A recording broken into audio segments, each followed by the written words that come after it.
with some issues. And with that.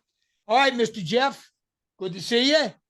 We're going to go back and we're going to talk about your 7 lessons for survival on your multiple forms of cancer, which is, I think, is going to be a good lesson for everybody involved.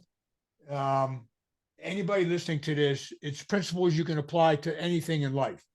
And today, God knows we all need that. That's for sure. There's a lot of people out there that have dealt with cancer. I have not. I've had other injuries and other medical issues, but I obviously have my mother and relatives that have, and we like to hear about your 7 lessons for surviving this threatening disease. All right, so let's 2012. Let's go back a little bit. So 2012, you find out you have this this cancer, correct? Correct. Okay. So somewhere around is it 2014, you start digging in on the treatment forms? 2012, I did. 2012. Okay, so you dig right in. So how did you come about? Number one, you say get the best medical care and the best medical people, doctors, whatever it may be, specialists in your corner. How did you come across getting the best? I'm fortunate that my college warmer was outstanding, and I referred to. Then also a SWAT friend of mine was friend with Dr. Abel Charles at NIH. He's the Attorney General of the United States. So he gave me with Charles. Did you know him personally? No, John Rizzo, a SWAT guy from Orange County. Okay. And he was, and this gentleman was at NIH. Correct. Okay, go ahead. And then also NIH came me to Commento at Tufts University. He's very especially with amyloidosis. I offered to do my seminal transplant, but I opened my surgery down here. No one having trouble with Boston. But he's great. So they assembled, once you got in with that gentleman, they assembled their staff on your particular situation. Yeah, basically I had my college, John Warmer, Ash was Charles, who came visit Comenzo, and then bachelor's was who my seminal transport, referred to by Walmart. And they all worked together as a team on your situation. Correct. Exchange info and so forth. Okay.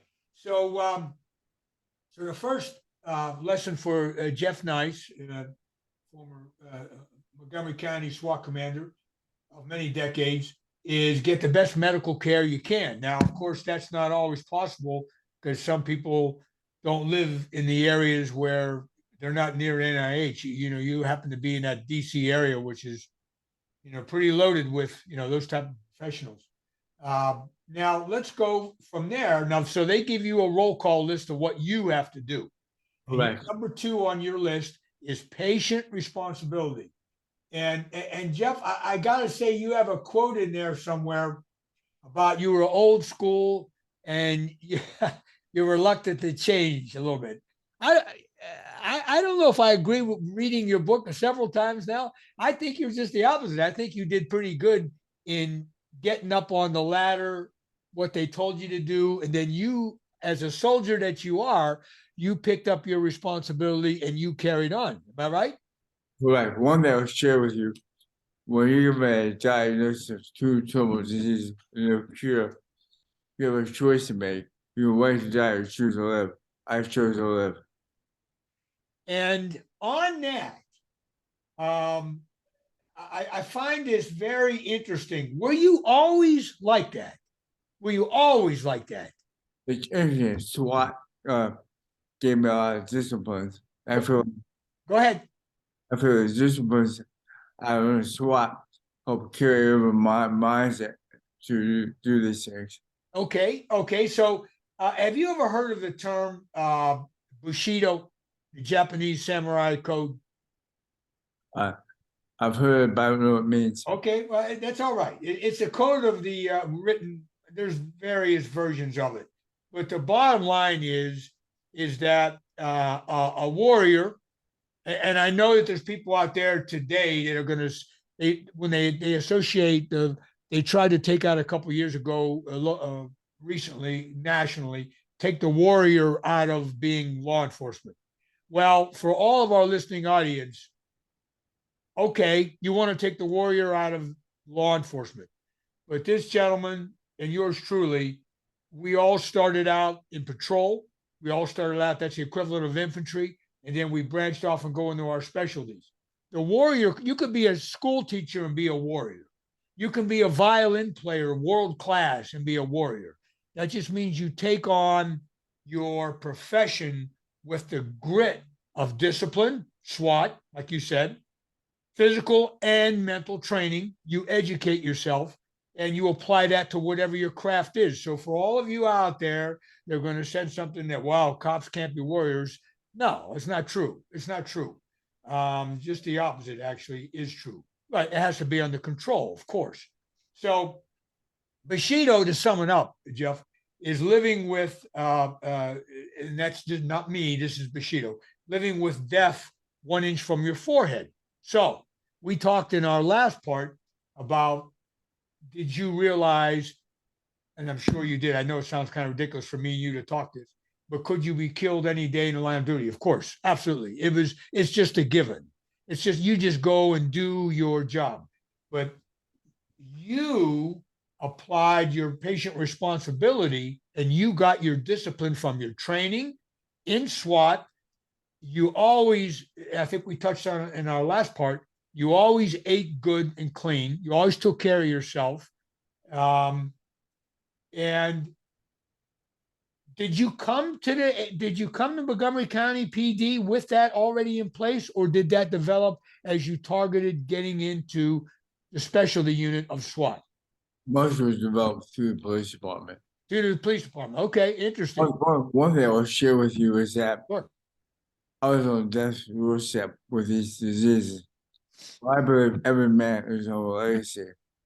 I told my doctors from day one I would survive. You had that in your head from day one. Absolutely. Outstanding. It's just, were you married when you started on SWAT? No. You were not married. You're single. Okay, got you. So you literally, like the rest of us, same with me, you could spend all your time training, living, reading, whatever you got to do. Okay, I got you. All right. So you had the number 2. You on your out of your book, page 178. You patient responsibility. You did what they told you to do. You had the will. You had the desire. Okay, which is easier said than done. Absolutely. Good. You can have the best jobs in the world, but it means nothing unless you make the effort and That's give exactly. You know what, Jeff? 1,000%. You can have the best tools. You can have, people always, I'm sure they ask you, well, what's the best, handgun to carry for self-defense? Well, you know what? Let's talk about training first. All right. You can do death and destruction with a 25 caliber. Okay, a 22. Let's just, it's crazy, really. That's for the elite, the elite, the elite. All right, number 3, you have positive note and sense of order. This is huge because when you take chemo, you get what's called chemo fall and push you out of sorts. Early on, I woke up one morning and looked at my room, clothes were all over the place. My bed was not made. I had a complete sense of disorder. So the first thing I did was make my bed. Then I put on my clothes. What happened was I was a positive result for the day. It allowed me to continue a positive note.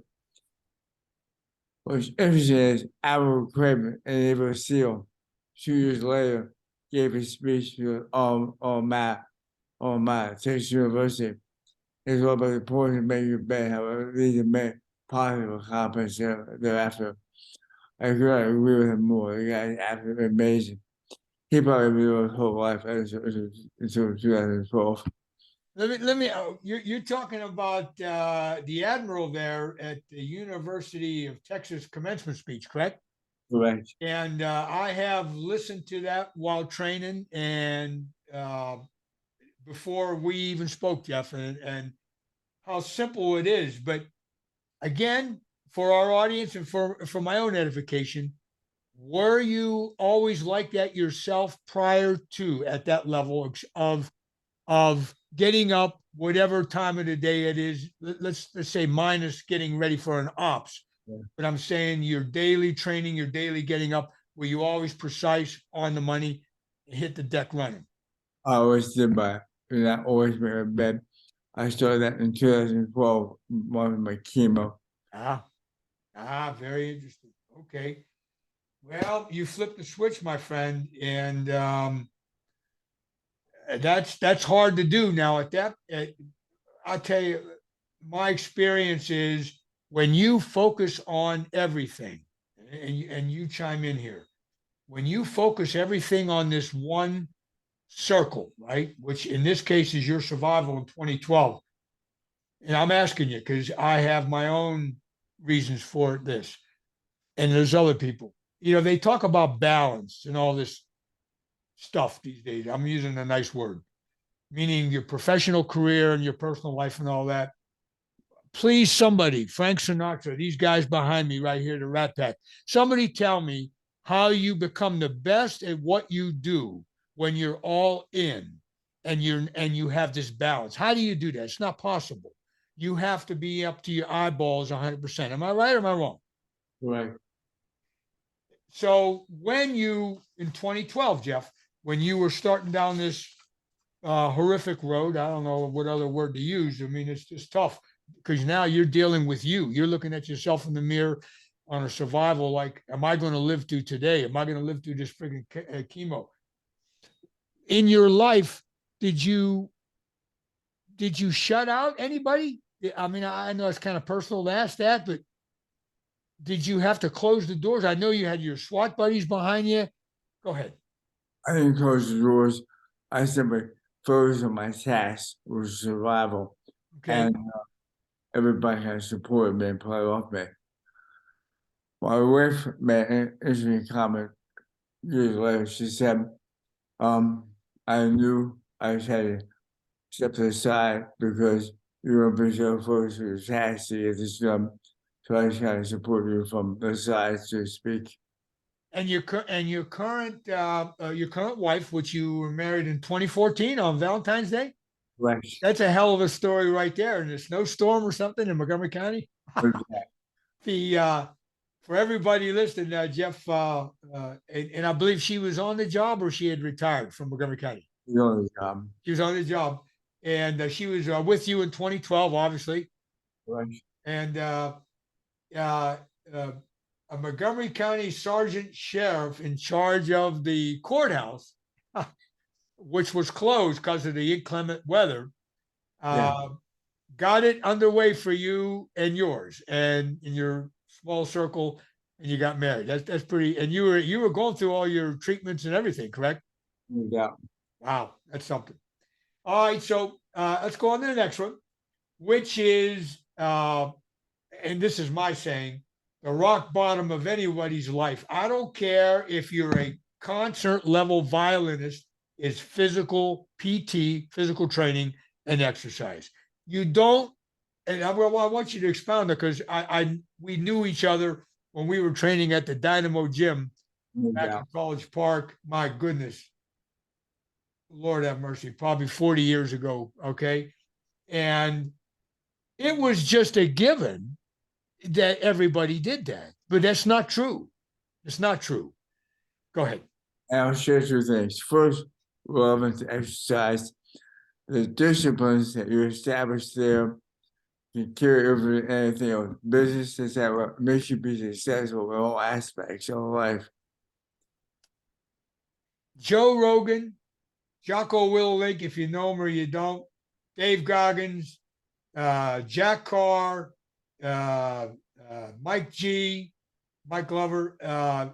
It's the cornerstone of whether you're a warrior, and I say that in a physical sense, excuse me, or you're a concert pianist.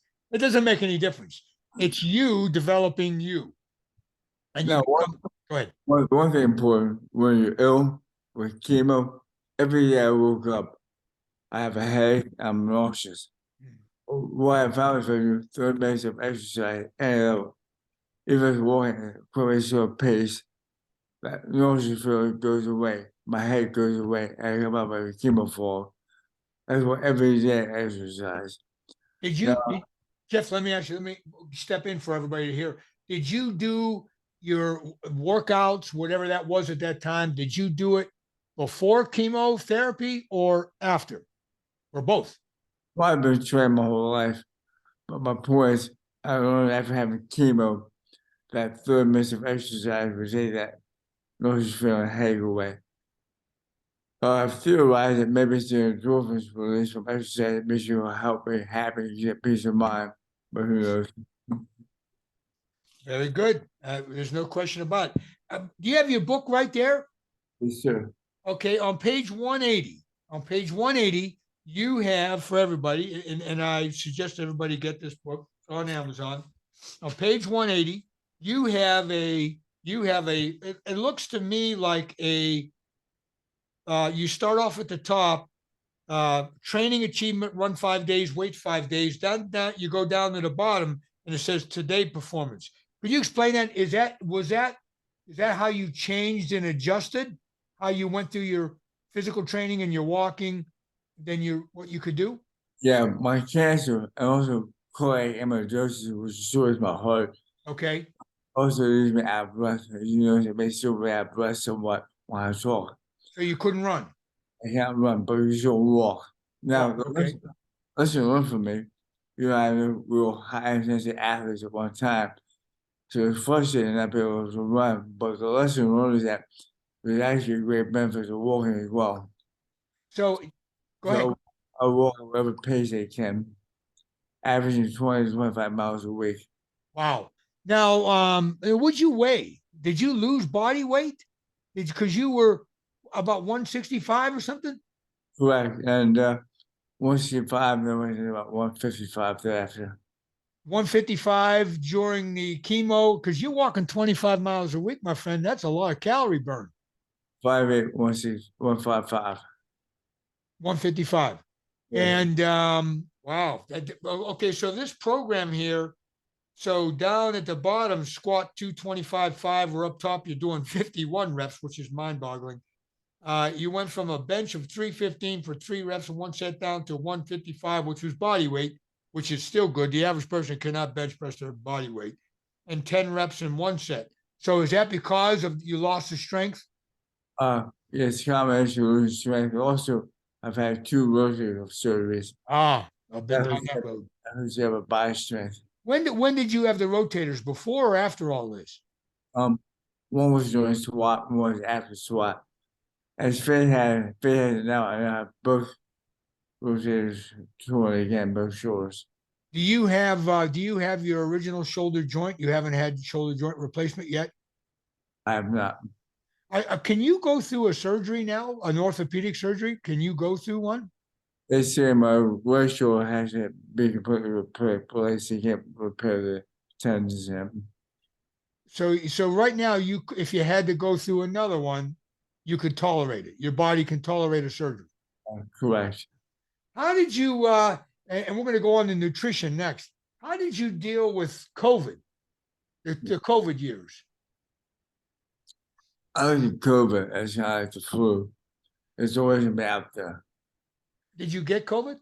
I did. What You happened did. was in December of 2021, I had a stroke of the upper nerve that had put my blind in my left eye. Oh my. And what happened was I had, as a result, I served some cataract surgery to try to improve my right eye. My Okay. left eye had was a portion was blind, but somebody could see out. So I showed 2 cataract surgery. I covered between the two. And so now, do you take extra precautions going out, or do you go into the public, or Um, on occasion, I might wear a mask, but for the most part, the weather is the flu. It's always going to be there. yeah, it is. That's correct. Yes, it is. Uh, So is your overall immunity has your overall immunity been weakened? Absolutely, because the cancer I have compromises the immune system more than my other cancer. And Jeff, right now, today, you are off of chemo as we speak today. Actually, no, I'm on chemo my entire life. That's how I stay alive. Oh, that's right. That's right. I'm sorry, my mistake. You well, Yeah, and how often? um, all the time. What happened was, I had stem transplant back in 2013. I cured during that, and but I made it through. But the boys, they were from death's doorstep to be just shy of remission. I never reached remission, so I'm still on chemo all the time. And so I started fasting. But we'll go about that later. You started the fasting program. Yeah, I'll go about that later. Okay, so let's talk about this now, the fasting, because that's the rage. I'm sure you read in Strength and Health and men's magazines and all this kind of thing, or fitness magazines, period. And you're a certified physical trainer, so am I. That's a whole nother level. But how did you fast? Did you fast of any type when you were on the job, other than work induced, No, what happened was going back to patient responsibility. So right? if I did research. I was Okay. fasting to help cancer.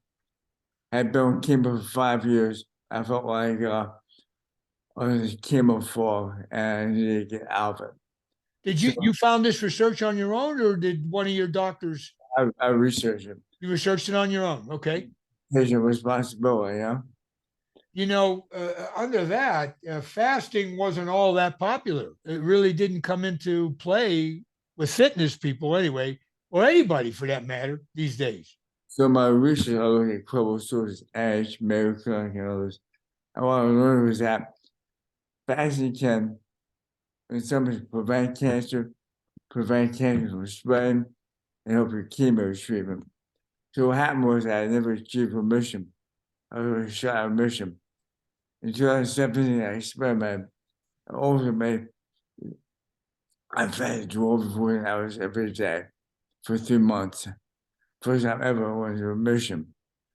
So what I've done is I fasted every day since then for 12 to 14 hours. I've remained in remission. 12 to 14 hours a day. Correct. What happened was that took me from being just shy of being in remission to 7 of and being in remission. I discussed it with all my doctors. They said there's evidence that fasting can be very beneficial to you. How many, if you can break it down, I hate to put you on the spot on this fasting.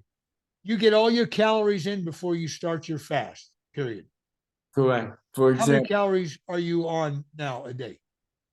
probably about 2,500, 2,500. That's pretty good. And you're how old? 65. 65. That's a lot. I'm sure high quality calories. And what's the fat and carbohydrate breakdown? Do you know? Very low fat. Low fat? Low fat. Um, and carbs is a moderate amount. Okay. But good carbs, no refined sugar.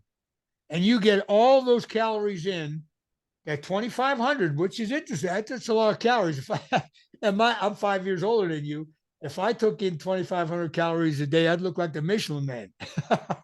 No offense, Mr. Michelin Man, wherever you're at. But so, uh, how about your DHEA and your total testosterone levels? Have they gone up or down? And people who out there who know what I'm talking about, you Yeah, know where I'm going with this. never up, but down significantly because chemotherapy destroys them. Destroyed them. Wow. Wow. I mean, I've been on chemotherapy for 11 years straight, so that destroys them. But exercise helps to increase them. Sure. And you're training with weights how often now? I train eight weights 5 days a week 5 days a week. and walk 20 to 25 miles a week in addition. Still right now. So right now, Jeff, at 65 years old, you're in, which God bless you, man. And I'm going to step out just a little bit. A lot of people our age now, we're within the 5 year range.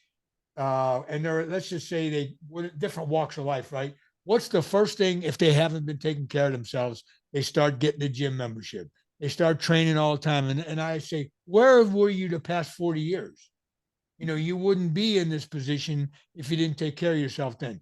And myself, former 240-pound football player, 220-pound, right? It's just a discipline, what we're talking about. That's all it is.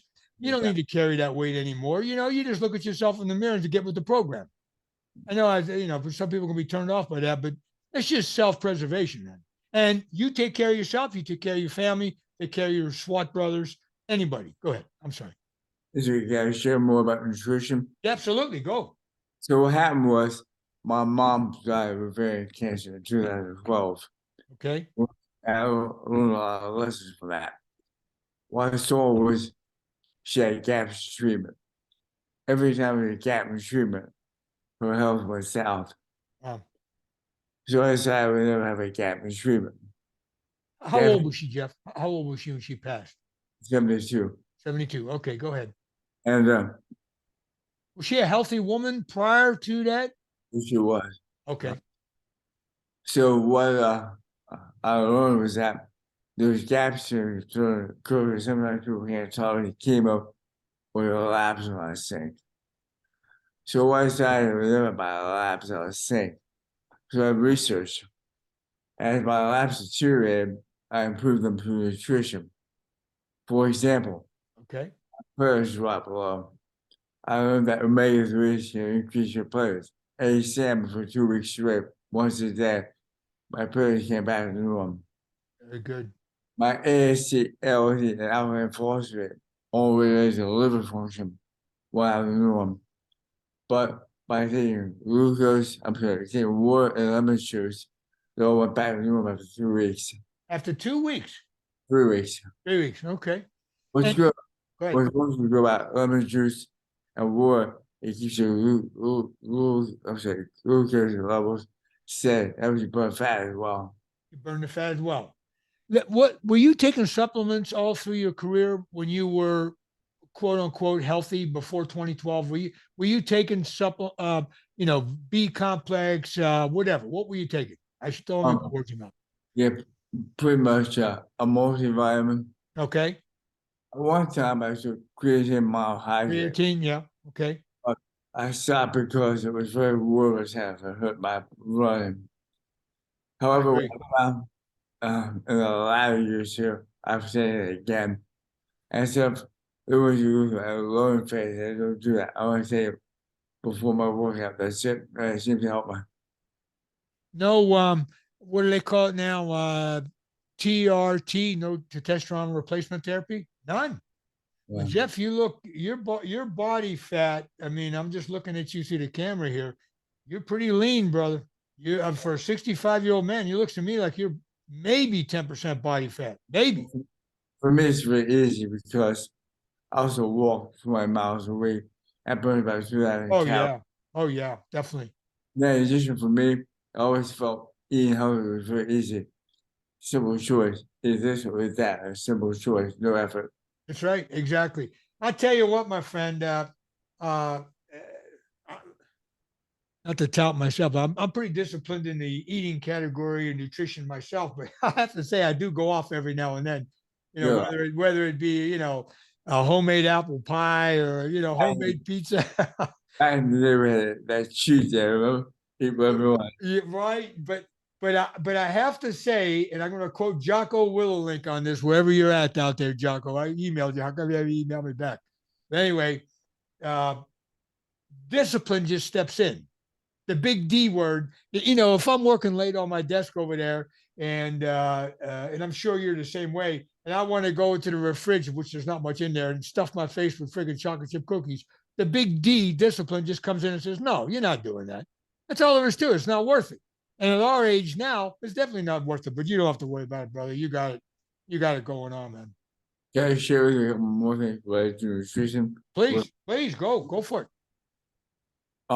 My labs related to kidney function rather than norm. But research showed that if you drink a lot of water, eat berries, raspberries, blueberries, and blackberries, it helps. 1 month later, they're back to normal. What? 1 month later? And in addition, you know, as well as everybody who does anything in terms of athletics, really over inflation, information, Yep, absolutely. ways to reduce inflammation, spice turmeric with black pepper. Black pepper helps you absorption. Also, onions, garlic, salad, all reduce inflammation. My message to you is that it is about choices. If you make the right choices, you help your body. Well, my friend, duly impressed with a level, and there's others out there. Not as many in the general public, but it's all true. What I'm looking at here through this camera, 65-year-old man that survived 2 severe forms of cancer and did a harsh life of physical training, and kept it up through the decades. And I think that the gentlemen I mentioned, who are all 10, 15 years younger than you and I, would be proud to say that they were older geezers carrying on. And I always felt that way, and obviously you have yourself. All right, I'm going to move on from nutrition. Anything else you want to say about nutrition? You've done it. You got the supplements. You got the water. You all your levels are back to normal. Am I correct? All your Uh, kidney function, yeah, A1C, the main thing, or you know, some things are still out, but of significance. and uh, you do your own supplementation as far as dehydration. You don't. Do you drink water when you're fasting? You drink anything? Lemon water? Um, it's actually a good question. Well, I'm fasting, the only thing I drink is water Water, and lemon juice. I drink black coffee. I black don't coffee, lemon juice. Okay. I don't take any of my meds either. So for the 12 before you have a period, you only need black coffee and water. When you do you sleep through the night? Are you a normal cycle up in Yeah, the morning? for the most part, except for 1 day a week. 1 day a week after dexamethasone with my chemo, Okay. they keep you up all night. Oh, chemo keeps you up all night? The dexamethasone does. Ah, So what's good is I have using my base reserve workout. I got you. So when before you train, do you start your calories? You eat before you train, or do you train first and then eat? Well, typically, let's say I stop eating at 6 o'clock at night. It means 6 o'clock next morning I can eat. You eat in the morning. Okay. So I would take some calories before I train. Okay. Got you. Very good. Well, this is something for everybody. You know, again, we're both everybody out there. We're both saying to you the information is at your fingertips more than it's ever been. When we both started our careers, we didn't have this kind of information available. When I played football, we didn't have this information available. We just didn't have it. You had to go look for it. All right, so let's move on into, we talked about this a little bit. Number 6, support a family and friends. I think we kind of talked about that all along. And my question to you was, here it is. How do you keep razor sharp purpose and function to survive and yet not pay any attention to any personal distractions? Now, let me explain. Put myself on the altar here. I got divorced after my career in my federal agency, and anybody wants to look it up, they can find me on LinkedIn. And I was all in, just like you, 24/7, every day. And a commander like yourself, and ran task forces. And I found out that I could not keep my focus on other personal relationships. Let me put it that way. Now you were facing this demon cancer. How did you keep I know in the book you talk about very close friends, your SWAT buddies, and your wife. Right. And Yeah. did they tolerate you or did you tolerate them? I mean, I know this sounds bad, but you explain that. What's amazing is the first day I had chemo, I Okay. showed up the doctor's office. My entire SWAT team was there. 3 Wow. guys, plus some executive officers. Wow. Now they took me back to the chemo. My wife came back I have 4 people back, come back. So my wife and 3 others came back. When I came back out, all 3 were still there. So I told me these guys were my brothers for life. Wow. My Wow. my counterpart in SWAT there showed every time I came for chemo, 3 SWAT officers were there to stay with me the entire time. Wow. So Obama, as brothers for life is what come by is all about. Absolutely correct. So for everybody who's not in this profession or, oh my goodness, military, law enforcement, firefighters, every service oriented, okay, doing the Lord's work is what I call it. And if anybody's ever played on a soccer team, kickball, pick up in the yard, whatever it may be, uh, you develop a camaraderie generally who's on your team. Well, this gentleman here, Jeff, and myself, we develop professional blood brothers, really, for lack of better terms, that you'll never forget. And they're obviously, Jeff, never going to forget you. I see you have pictures in a book of them shoveling your driveway Oh yeah. and the snow, and for them being there for you when you're getting your chemo, and it's incredible. Go ahead. Can I share something with you? Sure, yes, sir.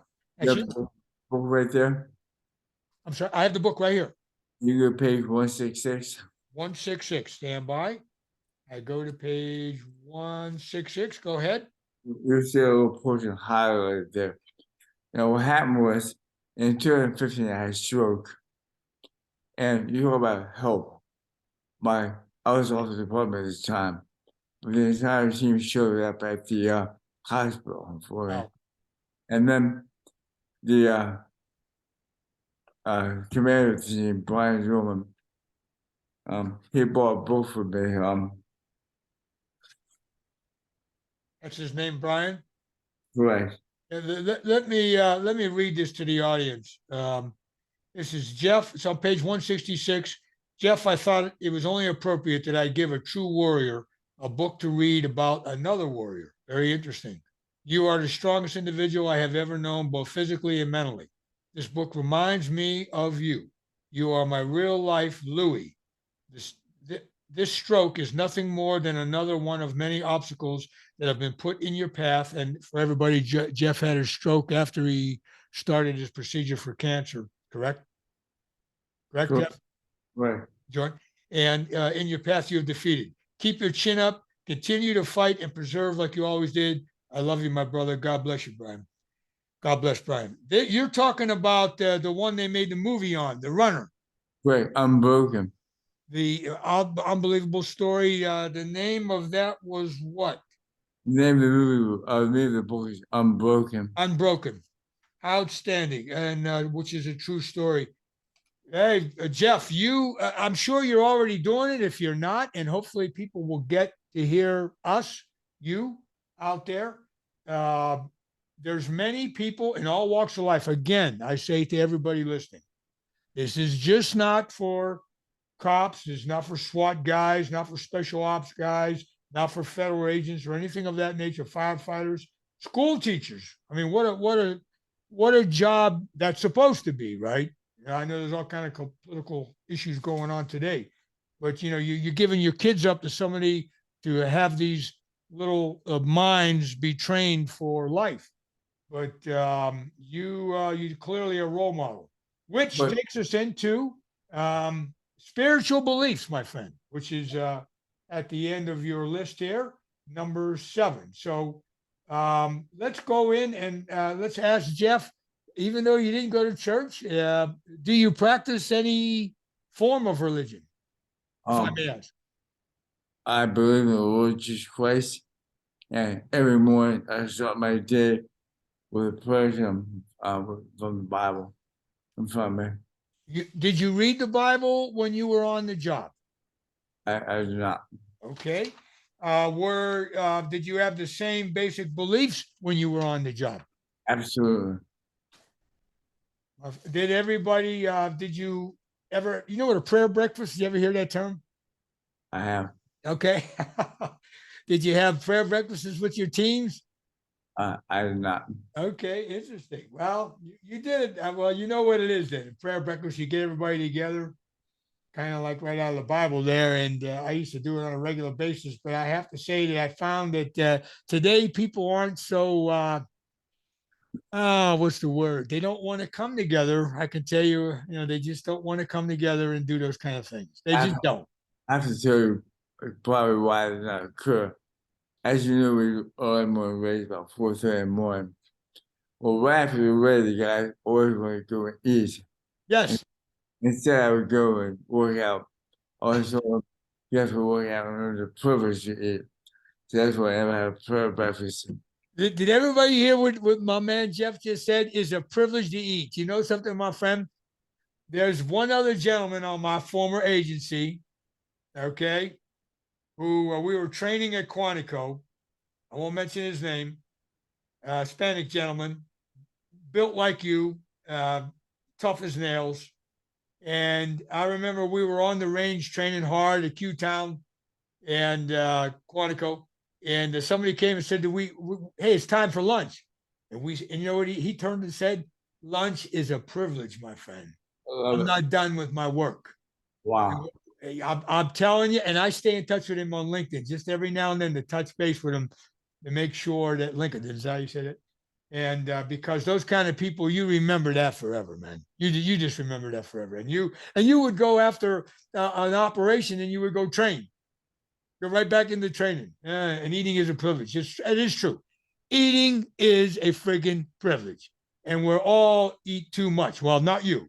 Okay, we eat to survive, not survive to eat. There we go. Okay. All right. So I'm going to. I have one. Anything more on the religion side? Anything you want to I love the Lord Jesus Christ. And read the Bible? his divine intervention has kept me here. Well, there's no doubt about that, my friend. Let me ask you something. I'm going to probably butcher my own statistics, but when I was teaching agent survival at Quantico, to many, oh God, all kind of units, all kind of SWAT teams, everything. And we always said, what's the percent luck plays in a gunfight? What percent? And I always said, and I did the homework with the boys on the FBI side that researched all the shootings, the cop killings, and all that kind of thing. And it was really getting down to a lot of data. But the bottom line is you create your own luck, okay, for the most part, by training and preparation and by mental attitude. And number two, luck is less than 5%. All right. And when the good Lord decides that Jeff and Brian are going to survive another day, he says, I'm going to give you a pass. And you earned it, and others in other arenas, whatever arena you're in. I'm not just talking law enforcement here. I don't mean to cut anybody out. But, there's friggin' people that take their job seriously. If you're an over the state long haul trucker, you take care of your equipment. You're on time. You punch the clock. You get the load there. You sure your vehicle is secure. I mean, there's a lot of good people doing, again, the Lord's work for the rest of us that go unsung, which, it does happen every day. No question. But Love, love you for rabbits. say that again. Luck is for rabbits. For rabbits. Okay, I'm with you. All right, so I have one. We're kind of getting down to the end here, and I go to the epilogue in your book, and it's a reflection of the major things that have happened. And for everybody out there, get the book. It will. There's the front of the cover, which is pretty cool. Failure is not an option. It will go into detail some of the major operations that Jeff and his teammates were involved in. And the fact that you did over 4,000 tactical operations is pretty friggin' mind boggling. That means you're strapping up and, excuse the expression, you're jocking up to go meet the devil 4,500 times in the life. There are men and women that don't do that 5 times in their life. Okay. And at a certain age can look back, whatever the tragedy was. But the failure not an option part. You can lose in baseball. You can lose in the Super Bowl. You can lose in the NBA. You can't lose in these professions. There's no coming back. or somebody's going to the morgue and somebody's going to prison. In our case, and I didn't see any flaws in any of your tactical operations. And who am I to critique? But I critique myself, and anybody that knows me who served under me knows how we did it. And uh, you, in your epilogue, you talk about the probably the most infamous of all your operations. I would say were the DC snipers, and that's really. I read it again last night, and all of you need to get and read that part, which is chapter 1, by the way. And I did not realize Mohammed and Malvo, is that was the juvenile's name at the time? Wait, Malvo. How you say that? Malvo. Malvo, who's now serving life sentences, correct? Yeah. Muhammad was Right. executed. Malvo's life sentence. And I did not realize that the first sniper shooting that they did, those two perpetrators, October 3rd, 2002 at 07:41 hours. Good citizen James Sonny Buchanan, am I correct? Right. Shot and killed cutting his grass. And he was the son of a retired MoCo, Montgomery County police officer. Correct. And during that day, there was several other killings, several other sniper killings by these two of good citizens, right? And you all had a funeral. Correct. We had 4 shooters, 2 hours. 4 shot in 2 hours. And you were, excuse me, I got a cold like everybody else. You were doing a ceremonious type procession to a cemetery for a retired officer. Am I correct? What happened was a retired officer died of a heart attack, I have a heart attack. and he's been buried at a cemetery in Aspen Hill. Gave him and the second shooting occurred 400 yards from that cemetery. 400 yards from the cemetery. Correct. So we just would put up sleeper teams around the cemetery to break the procession. And when one procession was around, another person was shot 3 miles up the street. Wow.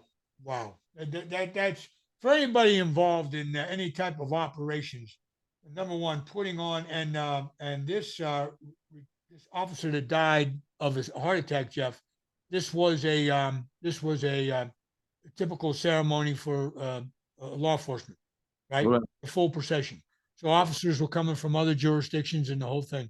And Right. while you're reacting to these other shootings, correct? Right. And for anybody who knows the DC area, Aspen Hill in Montgomery County is not too far from the district line. And this is all within close proximity, all these sniper shootings. You know, do we ever have a motive for what? I don't want to go into too much detail, but do we ever have a motive for what these two friggin' clowns did? Who knows? Who knows? Okay. It's unbelievable. And back to the first victim, Mr. Buchanan. For all of us, he's cutting his grass. He gets up on that day, has his coffee, has his breakfast, and just goes out. And Just he's goes actually out. shot near a car dealership. Was he killed instantly? Yeah. Yes. All right. Well, you all need to read chapter 1 in detail on the snipers. Can I share one thing with you about that? Go ahead. I was on the 6-man assault and they captured them. And my role was designated shooter. I was asked by multiple citizens afterwards why I didn't shoot the bastards. Go ahead. Why you didn't shoot him? Go ahead. I told them that unlike Malvo and Muhammad, we were all meant for conscience. And Malvo and Muhammad were not meant for conscience. Did you at that point? So you're eye to eye with the devil, right? Right. And you had the control and training and discipline, and it was not all things didn't line up to pull the trigger on your end. Correct. I was my rule was I supposed to bring it behind him out of the woods and swung his face at me. So I fell left interior of the car. That's my reason. You were by the trunk? You were by Yeah, the trunk? I'm behind the trunk. Mhm. But Posted? and Muhammad comes up right in front of me, but his hands up, and has no weapon, so I didn't shoot him. Well, everybody, there's a professional, okay? Hey, brother, what can I tell you? I understand that personally, may I add. I understand that. Great control. Your emotions didn't override your professional manner. And that is a warrior. That's a trained friggin' warrior. Okay, thank God we have people out there, hopefully still like you. And I'm sure you've inspired others. And thank you for your service on that end. The other thing I want to mention is I don't know if you refer to him, Jeff, in the front of the book, Mr. Richard Ziegfeld. If I'm saying that right, God rest his soul. He passed suddenly on February 23rd, 2020. Right, Okay, before this book was even actually published. right. And he was your mentor, and he guided you professionally through the writing of this, correct? Yeah, he was my editor. I would be do the editing per se. And he was your editor. And so from there, Mr. Ziegfeld, God rest his soul, he's 71 years old, died from pneumonia. Yes. George Boyce, who I've met, Mr. George Boyce. George, I hope you don't be offended by me mentioning your name. He introduced you to Meredith Eaton of Eaton Press, Right. and that got the book and the show on the road. Yep. For as far as putting it out there. Let me ask you something, Jeff. On that note, um, you wrote your memoirs. Okay, hold on. So, and I have other buddies, and I'm writing one myself now, which I really need to pick up the pace because of these podcasts. And you've inspired me even more. Did you ever plan on being an author, or did you just say, I'm going to write this? I got to write this story. Give me your reflection on that. I never planned to be an author. What happened was when I had to retire because of my cancer and chronic amyloidosis, I had no thought, I had no achievement or purpose in life thereafter. I had an empty feeling. Oh, hold on, stay right there. You felt as though there was a period where you went dark. Am I right? You went to the dark side a little bit. Right. I felt very empty because I had Very empty. because of my illness. I had no achievements thereafter. My only achievement could be to write a memo about what I did previously. Outstanding. For everybody listening, and there's others out there, I'm going to say this and use a common term these days, coming out. This sounds kind of dumb. But like Jeff just stated, here's a man that spent decades serving Ural's community, our country, uh, in every shape and form from head to toe, as I did and others, all of you, Jeff, Glover, Carr, all you freaking guys. There's millions maybe, okay? And your stories need to be told. And the sense of, you said you lost the sense of purpose. I have to say, I agree with that myself. That's why I have a service dog, right? One of the reasons. I couldn't come off of that operation level and then sit at, God rest their souls, and go to a barbecue with my outlaws and talk to them about, the weather. I just couldn't do it. And no offense to anybody, but your persona changes. But you, my friend, you still got that persona. You've not, you're back on the horse. I have a question for you. Go ahead. Would you like me to elaborate about my stem cell transplant, my COVID? Yes, And please. Please. okay. Go ahead. In 2013, I had to go for a stem cell transplant. What happened was they take stem cells I would buy previous and they put back into them. I had to do 200 bags of stem cells, basically an IV bag, so to speak. So I moved to a stem cell transplant, and what happened was after the first bag, they held my feeling. I was feeling pretty loopy, I said. And I had Feeling pretty bad after the first bag. they say out by experience. I'm flying high over here, Boulevard, looking at the Raven Sam and Oil Sam. From high above, I look out, you see myself in the window of the hospital. Next thing I know, I wake up. I said, last drop, the last, police officer was going to be, no point ever going to say, people want salary, and every drop in me. That's the last thing I remember. The next thing I do, I wake up, and a whole medical team around me with a defibrillator. Wow. What happened was I had COVID, and sitting and shaking the person brought me back to life. Wow. What You was, you coded. yeah.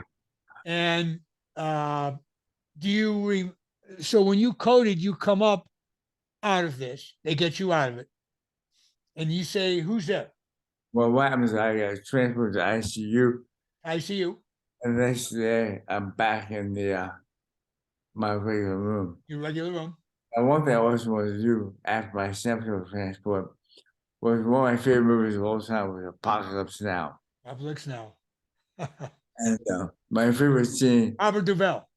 yeah, and he plays Kilgore, and they become village, and the battle ended when they do a napalm strike.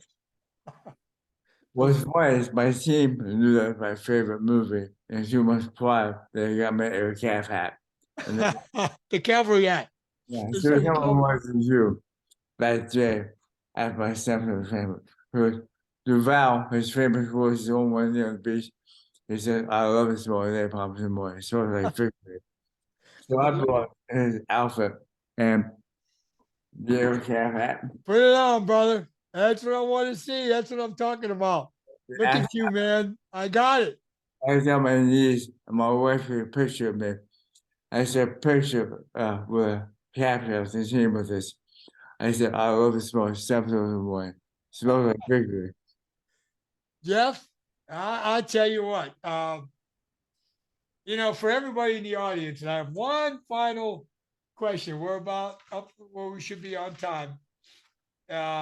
I think I know what the answer is. We've already covered it, really.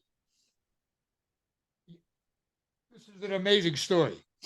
And I hope that somebody picks up on it, and it's going to be out there very shortly. Where does, at this stage of life, 65 years old, you're married? Are you still live in Montgomery County? You don't have to say if you don't want. I'm in the counter. Okay. So what's the vision? Do you go by 1 year, 1 day, 1 week, 1 month? What say you, Mr. Jeff Nyce? What say you? What's your vision now? You look great. Hopefully everybody can see you. You have a mental attitude that is unbelievable. Seems to me you should be serving in some analytical capacity or helping people in a motivational sense. Where does Jeff Nyce go now? What's on the table? Right now, despite the fact that I've survived institutional diseases and have been in remission for 6 months, as you see, my voice is all big time. Because I may have another disease. Those results are pending comes January. So my next mission is to survive that. And Okay. I won't worry about what. I was a former Navy SEAL on my team who inspired me while he listening. He says, never rush your achievements. We're only good on next operation. Last operation. That's true. That is My, very true. my next operation is to survive whatever the course is that lose my voice and all these other things. Are you eventually, Jeff? Is the voice ever going to come back? Do you think, or no? Do we know? Technically, I'm sorry. It was the opinion of my speech therapist that I would lose my voice. Well, here's my final conclusion on this. All the people that have supported Jeff, all your former brothers who I don't know personally, although I recognize the name Eddie Clark. Okay. It was awesome. Yep. And others that we both knew and grew up through within our agencies. And I have to say to everybody, I haven't seen Jeff physically. I had heard about him through the years from other of our brothers in law enforcement, Prince George's County, DC, feds. And then I found out later about his battle with cancer. And once I started digging into it, then somebody gave me the clue that the book came out, had to read it. You're an inspiration, my friend. And I say I'm going to do a hard line, bold statement here. Yeah, I listen to Jocko and all these other guys, but you know what? They're 20 years younger than me, 20, and they're 15 years younger than you. So we were doing this back in the day when we didn't have the support of most, and we followed the code, maybe not the Bushido code, but damn close to it. And we both know in our respective agencies and others that not everybody follows that. Not everybody does that. But anybody in the civilian world, and I'm in there now, you, so are you, although we still carry our cloak and dagger, if you will, for sure, is that you can turn around today. You're fighting a disease, you're fighting something, you can turn around today and get after it, man. There's no doubt. I don't care what it is. Stamp collecting. Jeff, anything in conclusion? I'd like to say you were a great inspiration to me in my early days. I'm glad to be an inspiration to you in my latter days. Ain't that something? Well, my friend, God bless you. You know where to find me. We may come back around on some other issues, maybe some more tactical issues. And but it's been a pleasure these 2 hours. And say hello to your wife, who I've never met. God bless her too, and everybody that supports you, and all your SWAT buddies down there. So with Jeff, peace. Love you, brother. Yeah. Take care. Signing off.